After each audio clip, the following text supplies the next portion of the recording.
Hey, welcome back to my YouTube channel. If you're new to me, my name is Yasheika Turner. I am the queen of thriving, mom, wife, full-time registered nurse, part-time entrepreneur.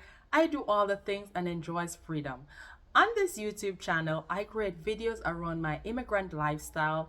Yes, being the island girl living here in Canada, I create content to help you on your journey as a Canadian immigrant yourself. Stay tuned.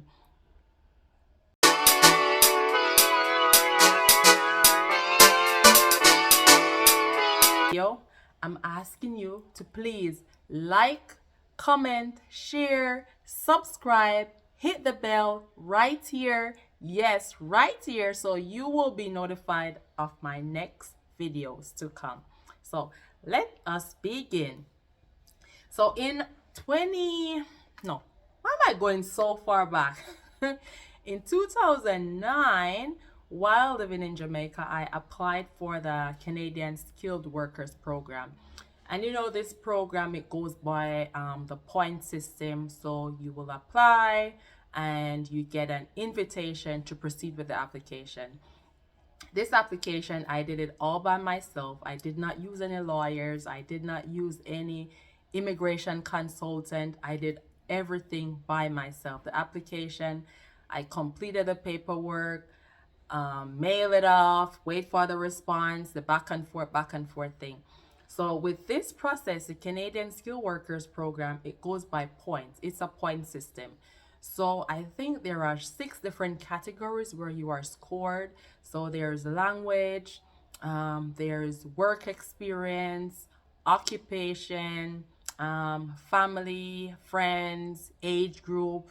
I can't remember the other one. I'll list it here. So it goes by different categories. You're scored in each categories, higher score, lower score. So to be qualified, you have to have a certain number. I think it's 67 is the minimum number of scores, percentage scores, for you to be qualified under the Canadian Skilled Workers Program. So that's the route I took. I know there are several different routes of migrating to Canada. I'm not familiar with the other processes of migrating. And again, I did this in 2009. In 2011, my application was successful and I was able to migrate here. So during this process, you will also need a specific amount of funds. So you have to prove that you have this amount of money to land. And it depends on the amount of family members traveling with you.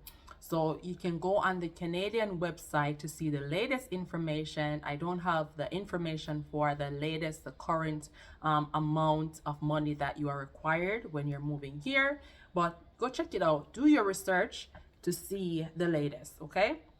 And with that proof of income, you will also need it when you're landing here at the immigration. So sometimes they ask, I know of persons, they said they didn't ask for proof, but be sure you have this proof so you're not turned back or rejected from landing into Canada, okay? So have this proof ready if you're coming here through the Canadian Skilled Workers Program as a permanent resident, okay?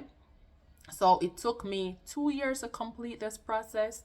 I don't remember completely every single details as this is over 10 years. There has been a lot of changes in the system, but I've been asked this question several times, if I can help people, how did I come here?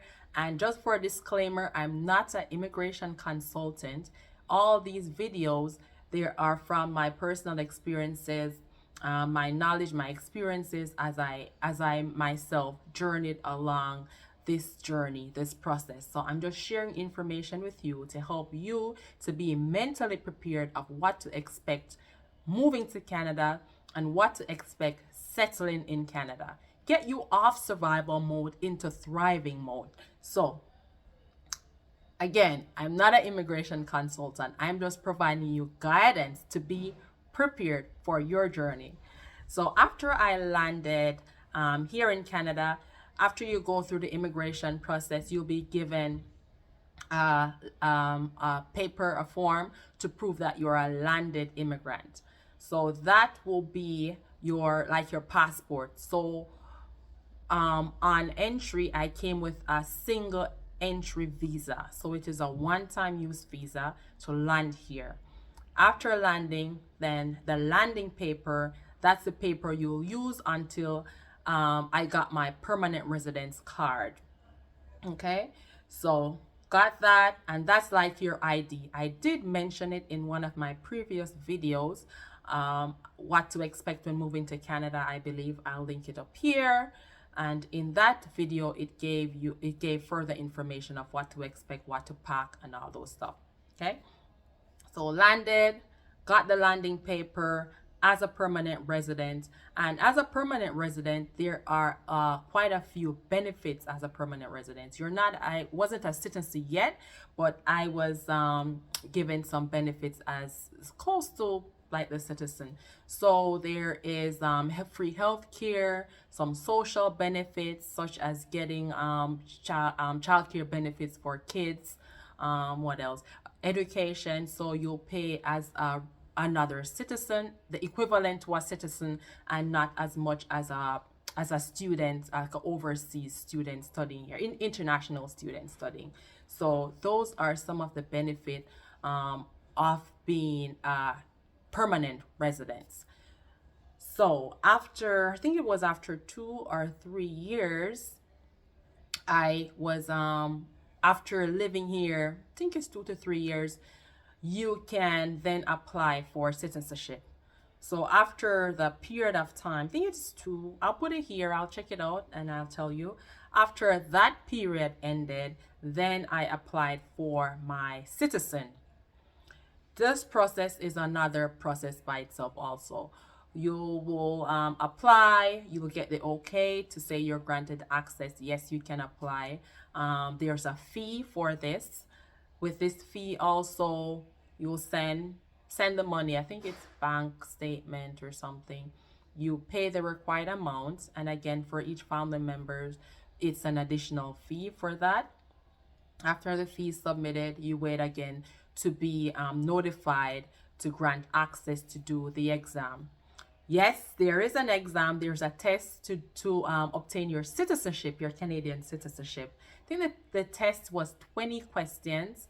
Back then, it was in person. Now, I've seen people doing it online since COVID and all the restrictions. It's been done online. So back then, it was going into a classroom, do the test, 20 questions, and the pass mark. You had to get 16 right, a minimum of 16 correct to pass the exam. After that process, you pass the exam, then you get a congratulations, you wait for the results, you get a congratulations, and then you will be notified of when is the swearing in date for your official citizenship swearing in. So I think my swearing in was in 2015. So I came here, or no, it was 2014. So I landed in 2011. So I think it's 3 years. And I became a Canadian citizen in 2014. So that is how I became a Canadian citizen, from a permanent resident to a Canadian citizen here in Canada. Again, there are several different routes, several different methods here. There is the study entry where you can come as a student. There is the Canadian nominee program. There are several different programs. So that's that for me. Now let me know in the comments, where are you in your journey?